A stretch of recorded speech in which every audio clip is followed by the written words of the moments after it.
Hello everyone, a very good evening to one and all. This is the third lecture in the sequence. Today we will be discussing about the Dutch, right? The arrival of Dutch in India.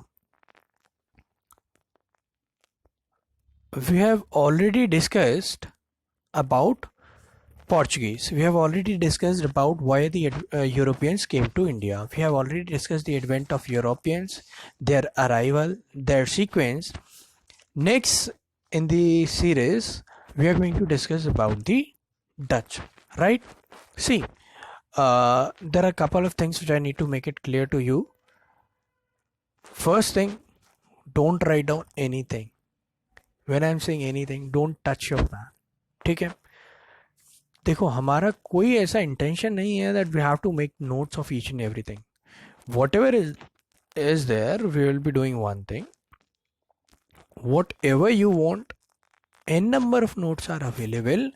और एक दो जगह नहीं, हर जगह available है notes. ठीक है, जहां से आपको नोट्स चाहिए वहां से आपको नोट्स मिल जाएंगे. Don't write down notes. ठीक है, first thing. Second thing, all those who are following any notes or any book, do one thing. Go ahead with the lectures. Just go through with the notes or videos. Else you can do one thing. You have a book known as Spectrum written by Rajiv Ahir. That itself is a notes, right? If you're reading that book, don't write down notes. That book itself is a note. Every chapter is having summary at the end of it. So go ahead, read the chapter, revise the summary, and read it again and again. Whenever you'll be reading for the first time, you're not going to understand even a single word. And if you can understand more than 10%, then believe me, you're genius. So you have to read it again and again. First thing. Secondly, that Spectrum is a notes, right? It's not a book. I'll never consider it as a book. Consider it as a notes. Each and every line is important. Each and every word is important. If you don't want to read Spectrum, you can do second thing. Second thing is go ahead with S. Balyan sir Modern History booklet. All right, for Insight IAS. That booklet is for history optional people. Everything is given in depth in layman language. So two things will be solved out. Everything you will be getting in chronology first. Second, everything is in layman language. So even if you're a beginner, you can understand that book. Even I myself follow that book. So this is the booklet of S. Balyan sir. Yeah, it's available online. You can follow it, right? These are my two personal suggestions. So let's continue today. We'll be discussing about the Dutch, arrival of Dutch in India. देखो, हमने English discuss करे, Portuguese discuss करे. हमारे को दो चीज समझ में आई, that neither English nor Portuguese. अभी I think English will be discussing next lecture. We have just gone through that why the Portuguese came and we have discuss only Portuguese. Portuguese में हमने दो चीज़ें देखी थी कि एक तो उनका अराइवल, ठीक है, why they arrive, why the Europeans came to India. Second thing which we have seen is their downfall. Rest all उसके वो गवर्नर जनरल वगैरह की, गवर्नर कैसे थे, एडमिनिस्ट्रेशन कैसा था, रिलीजन कैसा था. So those all things you just have to go through it once. Alright, now second important thing is of Dutch. Today we will be discussing about the Dutch. Consider one thing, Dutch का India पे राज करने का कोई intention नहीं था. They were not even intending to win over India. They were not even intending to come to India. Alright, their primary focus was south east Asia. Alright, Malaya peninsula जो था, वो Malaya peninsula, archipelago, Indonesia island, Java, Sumatra, they were trading over there. ठीक.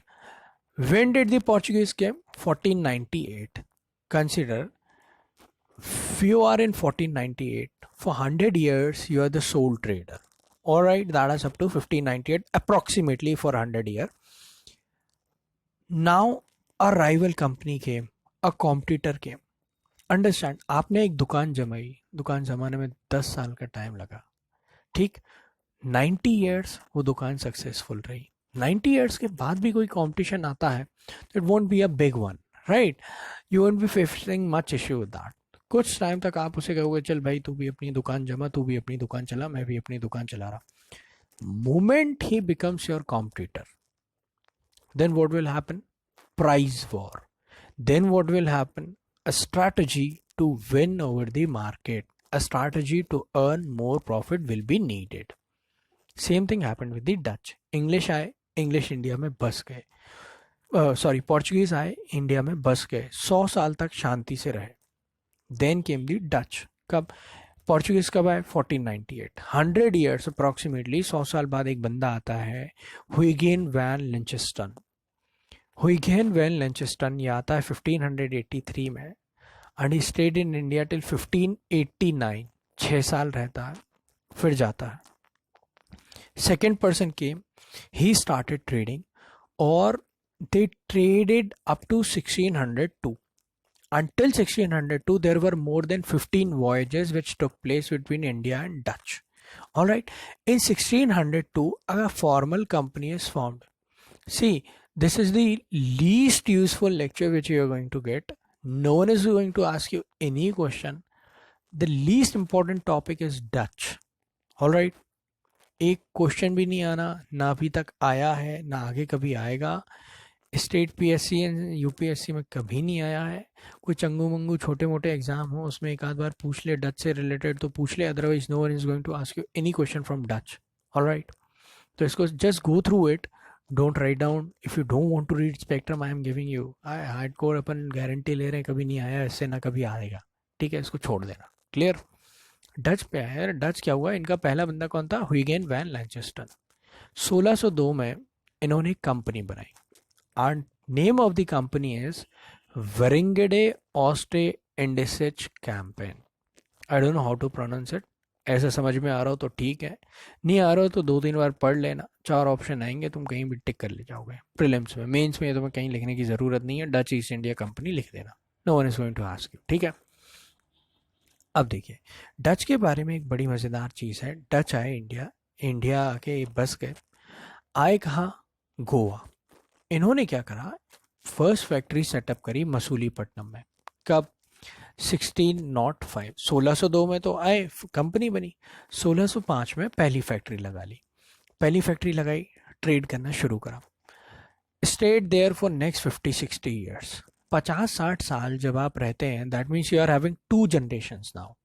60 साल में 2 generation बदल जाती हैं. 60 साल ये लोग यहाँ रहे. 60 साल में इन लोगों ने लैंग्वेज सीख ली, ट्रेड करना सीख लिया, कस्टम सीख लिया. 60 साल के बाद 1676 एक छोटा सा राजा था गोलकोंडा. बड़ा राजा कौन था? मुगल शासक. He was the king, he was the sole king, he was the emperor. There were few small kings, there were few small kingdoms. वहाँ पे चल रही थी कुछ लड़ाई वड़ाई. एक किंगडम था गोलकोंडा का. गोलकोंडा की अपने नेबर से चल रही थी लड़ाई. डच आए. डच ने गोलकोंडा वालों को बोला, भैया हम आपकी लड़ाई में मदद करेंगे, अगर आप जीत जाते हैं तो आप हमको बदले में कुछ दे देना, हम आपसे कुछ भी नहीं मांग रहे. हुआ भी आई. Dutch help Golconda king to fight a war. Dutch ने गोलकोंडा को जिता दिया. गोलकोंडा वाले ने खुश होकर कहा, चल जा भाई, तूने मुझे मेरी जान बचाई, तेरे लिए तो अपन कुछ भी कर देंगे. तो इसने क्या करा, वेस्ट कोस्ट ऑफ इंडिया के सारे टैरिफ हटा दिए डच के लिए. ठीक, now Dutch will not have to pay even a single penny to trade on the west coast of India. ठीक, आप इंडिया की कॉस्ट लाइन दिमाग में रखिए. डच को वेस्ट कोस्ट से ट्रेड करने का फ्रीडम मिल गया. जहांगीर के पास ये जाते हैं डच लोग. जहांगीर से कहते हैं, देखो भैया हमने डच की हेल्प करी, आपकी भी हेल्प करेंगे. थोड़ा मलाई मक्खन लगाता है. जहांगीर कहता है, चल तुझे फ्री चाहिए, ट्रेड चाहिए, फ्री करना है, ठीक है, एक काम कर, बुरहानपुर एमपी से लेके अहमदाबाद गुजरात तक तुम्हारा ट्रेड फ्री है. क्लियर? अब बुरहानपुर एमपी और अहमदाबाद का क्या वो हो सकता है रीजन? देखिए, Burhanpur and Ahmedabad, they both are in the proximity of Narmada and Tapti river, right? whereas Burhanpur is on the bank of Tapti river and Ahmedabad is near to Narmada. ठीक, these two regions are best known for their cotton, right? Cotton उगती है. ये क्या करते थे? Dutch लोग cotton export करते थे. तो इनके लिए बेस्ट काम क्या हो गया, वेस्ट कोस्ट आपका फ्री है. अब आपको वेस्ट कोस्ट के ही नज़दीक से लगा हुआ अहमदाबाद भी मिल गया जहाँ पे टैरिफ नहीं लगेगा. From there you can go head with cotton trade also. तो जहांगीर ने इनको एक बड़ी सहूलियत दे दी. शाहजहाँ आया. शाहजहाँ आए, ये महाराज बड़ी अलग किस्म के थे। मैंने कहा, कितने जाते हो भाई, 10-12 ही तो नाव हैं तुम्हारी गिनती की, जाओ तो पूरे मुगल एम्पायर में ऐश करो, तुम्हें जहाँ जाना चाहिए ट्रेड करो, ठीक है। Next came in line was Aurangzeb. See Aurangzeb was having the most extensive empire in the entire history, at least in the modern history. After Ashoka, it was Aurangzeb who ruled out from the northernmost point to the southernmost point of India. ठीक है। सबसे बड़ा empire था औरंगजेब का and सबसे लंबा reign था अकबर का, ये आप ध्यान रखिए, some time it creates a confusion.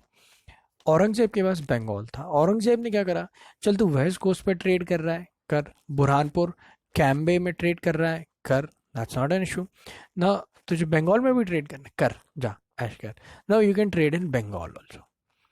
देखिए गुजरात अपने पास एक कोस्ट है, वो फ्री ट्रेड हो गया, वेस्ट कोस्ट अपना फ्री हो गया, और यहाँ मिल गया आपको क्या, बंगाल, तो ये बंगाल आपका फ्री हो गया।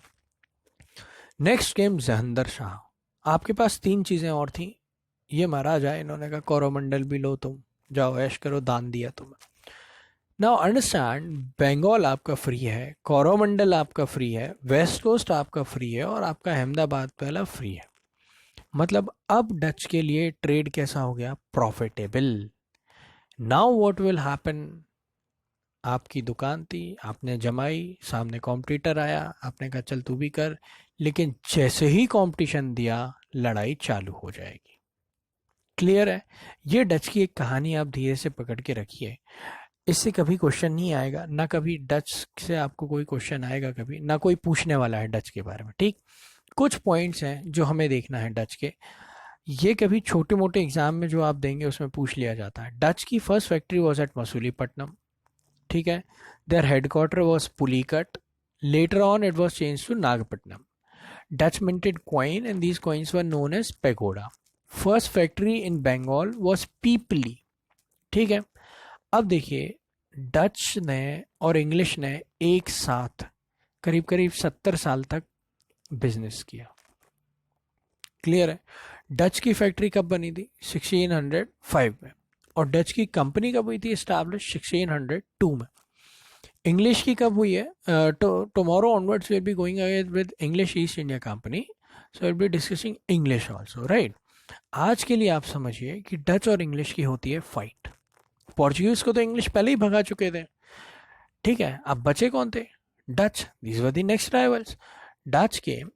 डच के साथ मज़ेदार चीज़ थी, they were more focused on the eastern coast, Java Sumatra वाले आइलैंड पे, वो इनका साउथ ईस्ट एशिया बहुत, they were having hold over there, alright. इनकी फाइट होती है इंग्लिश से एंड दे लूज, और जब इनमें मार पड़ती है, बैटल ऑफ बेदरा होता है, ये इंग्लैंड के सामने बोलते हैं भैया हम इंडिया छोड़ देंगे, हमें मत मारो, will go to south east Asia, will focus on south east Asia, you rule in India, ठीक है। अब ये कब होता है, battle of Bedara 1759। This is the only thing which can ever be asked in any exam, rest all I don't think so they are going to ask anything, ठीक। Battle of Bedara आ सकता है, ये थोड़ा इंपॉर्टेंट है। English expelled Dutch in this battle, ठीक है। Finally 1795 में एक वॉर होता है, इंग्लिश डच को पूरे तरीके से इंडिया से बाहर कर देते हैं, नाउ डच इज नो मोर। ये इनकी कहानी थी। आए कैसे आए, वी हैव ऑलरेडी सीन, कब आए, what, when, where did they come, Goa, factory Masulipatnam, when, where and how. So how they got with hold of entire coastal region of India, ये हमने देख लिया, चारों चीज़ें पकड़ ली। And when they died out, last we have seen the conclusion, their end. इतना है Dutch के बारे में। आपसे कभी क्वेश्चन नहीं पूछा जाएगा डच के बारे में, पिछले 5-10 साल में नहीं आया है और आगे भी नहीं ही आएगा। क्लियर है। Just go through it, if you want more you can go through spectrum, that's all. Don't read any book for Dutch, don't focus on Dutch, no one is going to ask. Hardly 10 minute देना और छोड़ देना, ठीक है। आज के लिए इतना ही है। Next lecture will be on English, that will be bit long. Patiently English को सुनना, पोर्चुगीज रिवाइज करना, डच रिवाइज करना, फिर इंग्लिश को सुनने बैठना। That's all for today, see you tomorrow in the next lecture.